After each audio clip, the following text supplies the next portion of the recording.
അത്താഴത്തിന് കറി എന്താണെന്ന് ചോദിച്ചാൽ ഭാര്യയുടെ മറുപടി അരിവാള് കൊണ്ടാണെങ്കിലോ എങ്ങനെയുണ്ടാകും? ആ സാഹചര്യം നിങ്ങൾക്ക് ചിന്തിക്കാൻ കഴിയുമോ? പക്ഷേ എന്തുകൊണ്ടാണ് കറി ചോദിക്കുമ്പോൾ ഭാര്യ അരിവാളെടുത്ത് അരിഞ്ഞു വീഴ്ത്തുന്നത്? അതും ചിന്തിക്കേണ്ട വിഷയമാണ്. തമാശ പറഞ്ഞതല്ല, അത്തരത്തിലൊരു സംഭവമാണ് ഈ കഴിഞ്ഞ ദിവസം തെലുങ്കാനയിലെ കാമറെഡ്ഡി ടൗണിൽ നടന്നിട്ടുള്ളത്. അവിടുത്തെ ഗോസാങ്കി എന്ന് പറയുന്ന കോളനി, അവിടെയാണ് ഇത്തരത്തിൽ കറി ചോദിച്ചതിനെ തുടർന്നുണ്ടായ വാക്കേറ്റം. ആ വാക്കേറ്റം മൂത്ത് കലാശിച്ചത് അരിവാള് കൊണ്ട് ഭർത്താവിനെ അരിഞ്ഞു വീഴ്ത്തുന്ന സാഹചര്യത്തിലേക്കാണ്. എന്താണ് അവിടെ നടന്നത് എന്നും നമുക്ക് നോക്കാം. 28 വയസ്സുകാരനായ കോദാന്തം ശിവാജിയാണ് കൊല്ലപ്പെടുന്നത്. ഭാര്യ ലക്ഷ്മിയാണ് നിഷ്കരുണം ശിവാജിയെ അരിഞ്ഞു വീഴ്ത്തുന്നത്. ശിവാജി കഴിഞ്ഞ ദിവസം രാത്രി വീട്ടിൽ വന്നിട്ട് ചോദിക്കുകയാണ്, എന്താണ് കറി? ചിക്കൻ കറി ഉണ്ടോ എന്നുള്ളതായിരുന്നു പ്രധാന ചോദ്യം. ഒരുപക്ഷെ ചിക്കൻ വാങ്ങിക്കൊടുത്തിട്ടായിരിക്കാം, അല്ലെങ്കിൽ അവരുടെ വീടുകളിൽ വളർത്തുന്ന കോഴി ആയിരിക്കാം. കാര്യം ഒരു ചിക്കൻ ആണെങ്കിലും ജീവൻ പോയത് ശിവാജിയുടേതാണ്. സത്യത്തിൽ ഇത്തരത്തിലുള്ള ദാരുണമായ സംഭവങ്ങൾ കാണുമ്പോൾ ചില കാര്യങ്ങൾ നമുക്ക് ഓർക്കേണ്ടി വരും. കാരണം പൊറോട്ട കിട്ടാത്തതിൻ്റെ പേരിൽ കൊലപാതകം നടക്കുന്നുണ്ട്. കറിയിൽ കഷ്ണം കുറഞ്ഞു പോയതിൻ്റെ പേരിൽ കൊലപാതകം നടക്കുന്നുണ്ട്. കൂടാതെ പപ്പടം ചോദിച്ചിട്ട് പപ്പടം കിട്ടിയില്ല എന്നുള്ളതിൻ്റെ പേരിൽ കൊലപാതകം നടക്കുന്നുണ്ട്. ഇനി അതും പോട്ടെ, ചിക്കൻ്റെ നെഞ്ച് ഭാഗം കിട്ടിയില്ല എന്ന് പറഞ്ഞുകൊണ്ട് ശണ്ട. അന്ന് കൊലപാതകം നടക്കാതിരുന്നത് ദൈവാധീനം. അപ്പോൾ എന്തുകൊണ്ടാണ് മനുഷ്യൻ്റെ മനസ്സിലേക്ക് ഇത്ര പെട്ടെന്ന് ആശ്രികമായിട്ടുള്ള ചിന്തകൾ വന്നു കൂടുന്നത്? അതും നമ്മൾ ചിന്തിക്കേണ്ട വിഷയമാണ്. തീരെ സഹിഷ്ണുതയില്ലാത്ത അവസ്ഥയിലേക്ക് ജീവിത രീതി മാറുന്നതിൻ്റെ കൂടി ഭാഗമായിട്ടാണ്. ഒരുപക്ഷെ ഈ സ്ത്രീ ലക്ഷ്മിയെ നമുക്ക് ന്യായീകരിക്കാൻ കഴിയില്ല, കാരണം കൊലപാതകത്തെ നമുക്ക് ന്യായീകരിക്കാൻ കഴിയില്ല. എന്നിരുന്നാൽ പോലും ആ സ്ത്രീ ഒരുപക്ഷെ ആ കുടുംബ ജീവിതത്തിൽ അനുഭവിച്ചു പോന്നിട്ടുണ്ടായിരുന്ന മുഴുവൻ സംഘർഷങ്ങളും മാനസിക സംഘർഷങ്ങളുടെയും അവസാനത്തെ ഉത്തരമായിരിക്കും ഈ അരിഞ്ഞു വീഴ്ത്തൽ. എന്തെല്ലാം ചെയ്തു കൂട്ടിയിട്ടുണ്ട് ഈ ശിവാജി എന്ന് പറയുന്ന വിദ്വാൻ എന്നുള്ളതൊന്നും നമുക്കറിയില്ല. ശിവാജി വന്നിട്ട് വൈകിട്ട് വീട്ടിൽ ചിക്കൻ കറി ഉണ്ടോ എന്ന് ചോദിക്കുകയാണ്. തുടർന്ന് ഇല്ല എന്ന് പറയുന്ന ഭാര്യ ലക്ഷ്മി ഇത് പറയുന്നത് ശിവാജിക്ക് തീരെ ഇഷ്ടപ്പെടുന്നില്ല. എന്തുകൊണ്ട് നീ ചിക്കൻ കറി ഉണ്ടാക്കിയില്ല? സമയമുണ്ടായിരുന്നില്ല എന്നായിരിക്കും ഒരുപക്ഷെ ഉത്തരം. ആ ഉത്തരം കേട്ടു നിൽക്കാൻ ക്ഷമയില്ലാതെ വാക്കേറ്റമാകുന്നു. കൂടാതെ ഈ സ്ത്രീയെ ഉപദ്രവിക്കുന്നു. ഉപദ്രവം സഹിക്ക വയ്യാതെ ആകുമ്പോഴാണ് ആയുധം കയ്യിലെടുക്കുന്നത്. പരതി നോക്കിയപ്പോൾ വീണിടത്ത് കിടന്ന് പരതി നോക്കിയപ്പോൾ പെട്ടെന്ന് കിട്ടിയത് അരിവാളാണ്. മറ്റൊന്നും നോക്കിയില്ല. ആ നിമിഷം കൊത്തി അരിഞ്ഞു വീഴ്ത്തി ശിവാജിയെ. ഒരുപക്ഷെ ഈ ഒരു സമയം കഴിയുമ്പോൾ ലക്ഷ്മിക്ക് മാനസികമായ വിഷമം ഉണ്ടായിട്ടുണ്ടാകാം. അതിനുള്ള സാധ്യതകളും നമുക്ക് തള്ളിക്കളയാൻ പറ്റില്ല. പക്ഷേ ഒരു കൊലപാതകം, ആ കൊലപാതകം എന്ന് പറയുന്നത് നമുക്ക് ഒരിക്കലും ന്യായീകരിക്കാനും കഴിയില്ല. എന്തായാലും ലക്ഷ്മിയെ അറസ്റ്റ് ചെയ്തിട്ടുണ്ട് എന്നുള്ളതാണ് വിവരം.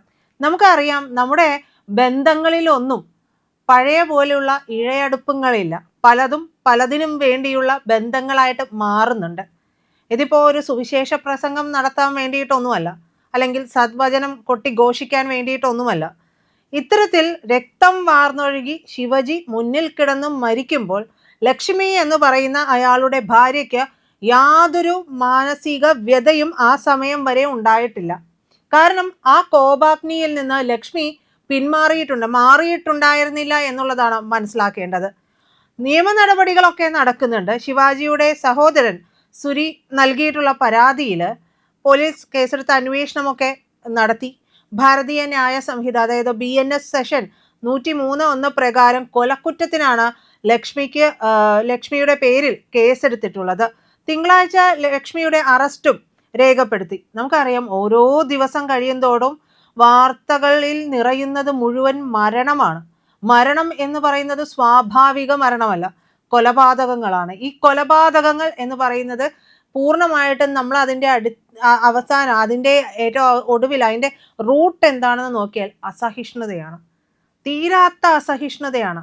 ജോലിഭാരം കൊണ്ടായിരിക്കാം, മാനസിക സമ്മർദ്ദം കൊണ്ടായിരിക്കാം, വീട്ടിലുള്ള പ്രശ്നങ്ങൾ കൊണ്ടായിരിക്കാം, ഒരുപക്ഷെ മദ്യപിച്ചു വന്നുണ്ടായിട്ടുള്ള വഴക്കിൻ്റെ പുറത്തായിരിക്കാം. പാൻ പരാഗ് പോലുള്ള ലഹരി വസ്തുക്കൾ, കഞ്ചാവ് ഉൾപ്പെടെയുള്ള ലഹരി വസ്തുക്കളൊക്കെ ഉപയോഗിക്കുന്നതിൻ്റെ ആലസ്യത്തിൽ വന്നുകൊണ്ട് പെരുമാറുന്നവരുണ്ടായിരിക്കാം.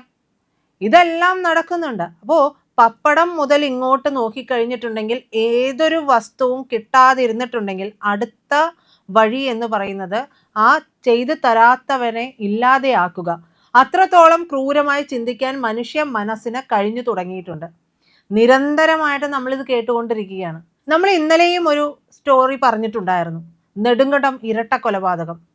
അതിൽ പ്രതിയായിട്ടുള്ള സജി സ്വന്തം അമ്മ മേരിക്കുട്ടിയെയും സഹോദരൻ റെജിയെയുമാണ് കൊന്നു തള്ളിയത്.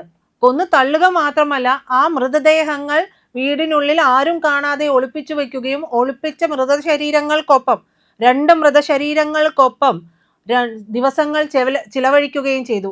ഏറ്റവും ഒടുവിലാണ് സജി തീരുമാനിക്കുന്നത് ഇവരെ ഏലത്തോട്ടത്തിൽ കൊണ്ടുപോയി കുഴിച്ചിടാം. എന്നിട്ട് സ്വന്തം കല്യാണക്കാര്യം പറയുകയും അത് ക്ഷണിക്കാനായിട്ട് നടക്കുകയും ചെയ്തു. ഒടുവിൽ അത് പിൻവലിക്കുന്നു. എവിടെയോ സജിക്ക് ഒരു പരിഭ്രാന്തി തോന്നി തുടങ്ങിയിട്ടുണ്ടാവണം. കാരണം ആ സമയമാകുമ്പോഴേക്കും പൊതുജനമൊക്കെ ചോദിച്ചു തുടങ്ങി, അല്ല സജി, നിങ്ങളുടെ അമ്മയെ കാണുന്നില്ല, ജ്യേഷ്ഠനെ കാണുന്നില്ല, എന്താണ് സംഭവിച്ചത് എന്നുള്ള ചോദ്യം തുടങ്ങി. അതോടുകൂടി സജി അസ്വസ്ഥനാവുകയാണ് അവിടെ. ആ അസ്വസ്ഥതയെ തുടർന്ന് നടത്തിയ അന്വേഷണം, ആ അന്വേഷണത്തിലാണ് അതായത് സഹോദരി കൊടുത്തിട്ടുള്ള പരാതിയിന്മേൽ അന്വേഷണം തുടങ്ങുന്നു.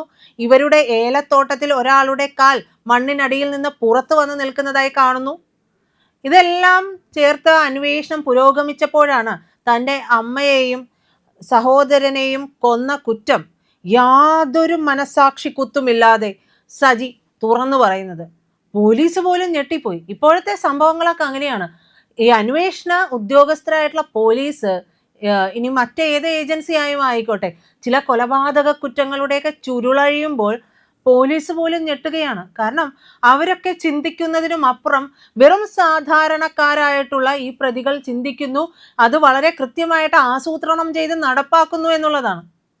അപ്പോൾ എന്തുകൊണ്ടാണ് ലക്ഷ്മിക്ക് ശിവജിയെ കൊല്ലേണ്ടി വന്നത്?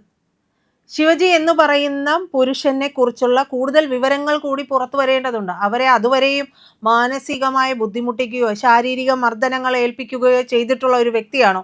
ഇതിലെല്ലാം അന്വേഷണം നടക്കുന്നുണ്ട്. ഒരുപക്ഷെ സഹിച്ച് ക്ഷമയുടെ അറ്റം കണ്ട ദിവസമായിരിക്കാം മുഴുഭ്രാന്തിളകിയ ഒരവസ്ഥയിൽ ഈ സ്ത്രീ ഇയാളെ കൊലപ്പെടുത്തിയത്. ഒരിക്കലും ഇത്തരത്തിലുള്ള സാഹചര്യങ്ങൾ ഉണ്ടാകാൻ പാടില്ല എന്നുള്ളത് തന്നെയാണ്. നിസാര കാര്യങ്ങൾക്കൊക്കെ വേണ്ടിയിട്ട് എങ്ങനെയാണ് നമുക്ക് മറ്റൊരാളുടെ ജീവൻ എടുക്കാൻ കഴിയുന്നത്? എത്രത്തോളം സങ്കുചിതമായിട്ടാണ് മനുഷ്യൻ ആ അവസ്ഥയിലേക്ക് ചിന്തിച്ചു പോകുന്നത് എന്നുള്ളത് കൂടി ആലോചിക്കണം. എത്രയോ കൊലപാതകങ്ങൾ നമ്മൾ നിരന്തരം ദിവസം കടന്നു പോകുന്നത്, ഒരു കൊലപാതകത്തെക്കുറിച്ചുള്ള വാർത്ത പോലും അറിയാതെ ഒരു ദിവസം നമ്മൾ കടന്നു പോകുന്നില്ല എന്നുള്ളതാണ്. അപ്പോൾ ലക്ഷ്മിയുടെയും ഈ പറയുന്ന ശിവജിയുടെയും അവസ്ഥ എന്തായിരുന്നു എന്നുള്ളത് നമുക്കറിയില്ല. ഒരുപക്ഷെ ഈ പറയുന്ന ശിവാജി മനസ്സിലാക്കേണ്ടിയിരുന്നു തൻ്റെ ഭാര്യയ്ക്ക് അവിടെ എന്തെല്ലാം ബുദ്ധിമുട്ടുണ്ടാകേണ്ടിയിരുന്നു. ഇതെല്ലാം നമ്മൾ മനസ്സിലാക്കണം. ഈ സാഹചര്യം ഒരു വ്യക്തിയെ ഒരു സാഹചര്യത്തിലേക്ക്, ഒരു കാര്യത്തിലേക്ക് എത്തിക്കുന്നത് സാഹചര്യമാണ്. ആ സാഹചര്യം എവിടെ നിന്നുണ്ടായി, അതിൻ്റെ ഉത്ഭവം എവിടെയാണ്, അതുകൂടി നമ്മൾ മനസ്സിലാക്കണം. നിരന്തരം ഫ്ലാറ്റുകളിലും അല്ലാതെയും ഒക്കെ കൊന്നു തള്ളപ്പെടുകയാണ് ഓരോരുത്തരും.